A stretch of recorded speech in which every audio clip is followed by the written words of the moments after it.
আপুনি জানেনে পৃথিৱীৰ আটাইতকৈ সৰু জনবসতিপূৰ্ণ নদীদ্বীপটো ক'ত আছে আৰু এই দ্বীপটোৰ সৈতে ভগৱান শিৱৰ কি সম্পৰ্ক? আচৰিত যেন লাগিলেও এয়াই সঁচা। আজি মই আপোনালোকক লৈ যাব বিচাৰিছোঁ ব্ৰহ্মপুত্ৰৰ মাজত থকা এক ৰহস্যময় স্থান উমানন্দলৈ। ইয়াৰ আঁৰৰ পৌৰাণিক কাহিনী আৰু ইতিহাসো জনাম, গতিকে ভিডিঅ'টি শেষলৈ চাই থাকিব। উমানন্দলৈ যাবলৈ হ'লে আপুনি প্ৰথমে গুৱাহাটীৰ ফেৰীঘাটলৈ আহিব লাগিব আৰু ইয়াৰ পৰাই চৰকাৰী ফেৰী বা ব্যক্তিগত নাও পাই যাব। টিকটৰ মূল্য এজনৰ অহা যোৱা 100 টকাকৈ। ব্ৰহ্মপুত্ৰৰ শীতল বতাহজাক অনুভৱ কৰি 10 মিনিটৰ এই যাত্ৰাটো সঁচাকৈ অপূৰ্ব। ইংৰাজসকলে ইয়াৰ আকৃতি দেখি ইয়াক ময়ূৰ দ্বীপ বুলিও নামাকৰণ কৰিছিল। আৰু আপোনালোকে ইয়ালৈ অহাৰ আগতে ফেৰীৰ টাইমবিলাকো চাই ল'ব, কেইটা বজাত যাব পাৰিব আৰু কেইটা বজাত আপোনালোকে উভতি আহিব পাৰিব। এই বস্তুখিনি আপোনালোকে এবাৰ ভালকৈ চাই ল'ব, ফেৰীঘাটতে চাব পাৰিব। আৰু এয়া আমি আহিয়ে পালোঁ উমানন্দ মন্দিৰ। আৰু এতিয়া আহোঁ মেইন গুৰুত্বপূৰ্ণ কথালৈ। উমানন্দ কিয় ইমান বিশেষ? প্ৰবাদ আছে যে ভগৱান শিৱই ইয়াতেই ধ্যান কৰিছিল। মাতা পাৰ্বতীৰ আনন্দৰ বাবে এই দ্বীপটো সৃষ্টি কৰা হৈছিল বাবে ইয়াৰ নাম উমানন্দ। আৰু এটা আমোদজনক কাহিনী হ'ল ইয়াতেই ভগৱান শিৱই কামদেৱক ভস্ম কৰিছিল। সেইবাবে এই পাহাৰখনক ভস্মস্থল বুলিও কোৱা হয়। আপোনালোকে ইয়াৰ মন্দিৰৰ দেৱালত শিৱ, বিষ্ণু, সূৰ্য আৰু গণেশৰ অতি পুৰণি ভাস্কৰ্য দেখিবলৈ পাব।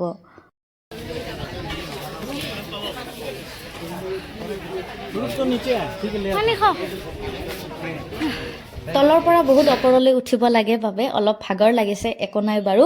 আৰু ইয়াতে আপোনালোকে ফুল, চাকি, ধূপ সকলোখিনিয়ে পাই যাব। আৰু ইয়াত এনেকৈ প্লেটবিলাক সাজি ৰাখিছে, এখন প্লেটত 50 টকা কৰি।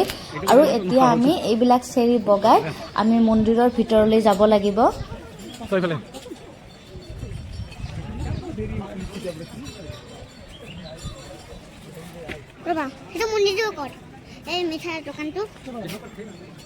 যদিও ই এটা প্ৰাচীন স্থান, বৰ্তমানৰ মন্দিৰটো 1694 চনত স্বৰ্গদেউ গদাধৰ সিংহই নিৰ্মাণ কৰিছিল।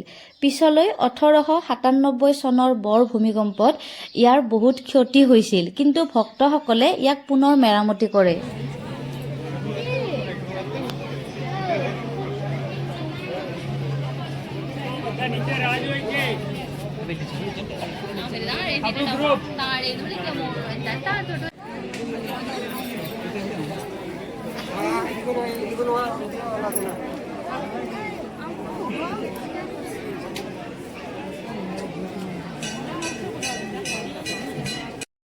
ইয়াৰ প্ৰতিটো শিলতে আহোম যুগৰ স্থাপত্যৰ নিদৰ্শন পোৱা যায়।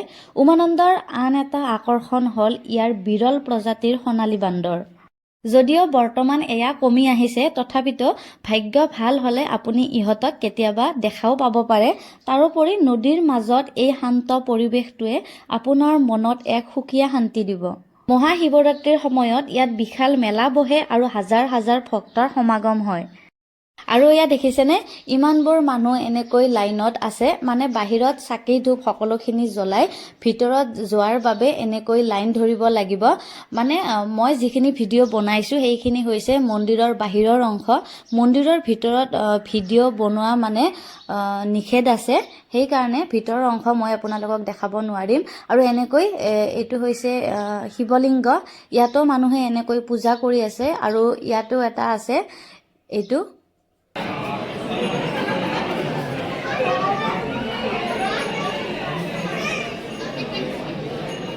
আৰু ইয়াতে ভক্তসকলে পূজা শেষ কৰি পেলাই ভাতো খাই আছে।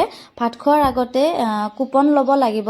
যিজন ব্যক্তিয়ে মানে কুপন দিয়ে তেখেতৰ পৰাই কুপন ল'ব লাগিব, তাৰপিছতহে ভাত দিব, মানে ভাত পাব।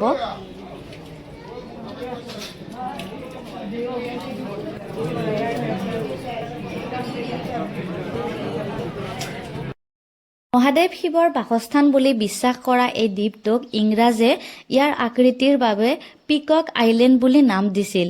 লুইতৰ পাৰৰ এই সৰু দ্বীপটোৱে আমাক সোঁৱৰাই দিয়ে যে আমাৰ ঐতিহ্য কিমান চহকী।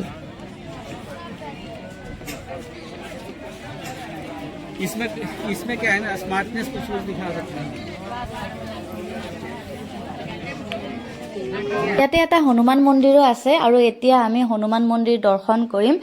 বলক তেনেহ'লে আপোনালোককো হনুমান মন্দিৰটো দেখাই দিওঁ। আৰু এইটোৱে হৈছে হনুমান মন্দিৰ হনুমান বাবাৰ মূৰ্তিটো ডাঙৰকৈ বনোৱা আছে আৰু ইয়াত পূজাৰীও আছে আপোনালোকে আহিলে ইয়াত পূজাও সুন্দৰভাৱে কৰিব পাৰিব